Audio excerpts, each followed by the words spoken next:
Our Josh Levs is here to show us just how far the White House website has come and how President Obama is already using the internet as a political strength of his presidency. We have seen how he has used it as a strength when he was a candidate. Yeah. But now what? He's carrying it right over. It's kind of amazing. You know, I'm going to dig into this new site, which is so cool. I really like it, from the White House. But before we do, you got to see this video, Fred. I found this in our system. It's so great. This comes from 1998. Look, this is what whitehouse.gov looked like back in 1998. Cute little website.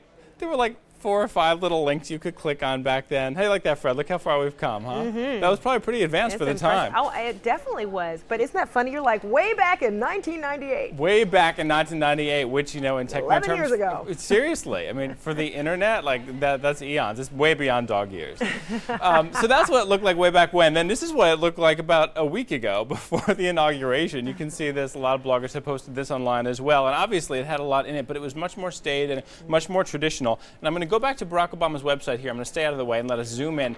Check out how this is designed. First of all, it's the scheme of his website. Also, people who design website, or his campaign website rather, people who design these things know things like colors, tones, where your eye is meant to be drawn in right away, the kind of statement you're making right away. This is straight up branding, and this right here is a big statement. He has his family doing their public service on King Day, and what we're seeing in this is pretty much what Barack Obama was talking about a lot in his inauguration speech, which is it's going to take everyone digging in and working in order to make any of these things happen. Now, one other thing I want to show you. You can watch his what used to be radio addresses, as we know. You can now see them in video. In the latest one, which we saw today, he mentions a brand new website. Let's take a look at this soundbite.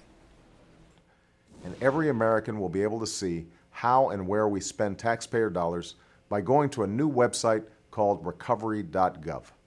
Here it is. This is it. Recovery.gov. It's nothing much yet. It just says check back here in a little while, and we're going to show you some of the things that as we make these decisions, you'll be able to see the kinds of places that U.S. money, taxpayer money, is going. But, Fred, I wanted to show you this, too. You know, we've been reporting a lot on his executive orders. Yeah. Given the way it's designed right now, you can just go to his website, click on it, read it for yourself, and see what you think about it. Yes, if you want a little bit more clarity on exactly what's transpired, because so much has already happened in just his 4 days of office now, then that's an incredible tool that one can use. Dig right in. Yeah. So we understand that he'll also be using this technology to help push legislation. In what way? Yeah, to help push this legislation. To zoom back in really quickly, I want to show you one more thing. There's a contact form on here, which is not brand new. I mean, contacts happen. A lot of places do this. But what he has here, you fill out your name and address, your email. You can type up to 500 characters here. This goes both ways. Not only are you weighing in on what you think, you are also giving the White House your contact information. Next time he needs to tell you, call your lawmakers, tell them to push through my legislation, boom, one email, he can reach, we'll see, tens of thousands, hundreds of thousands of people who sign up right there. Political power.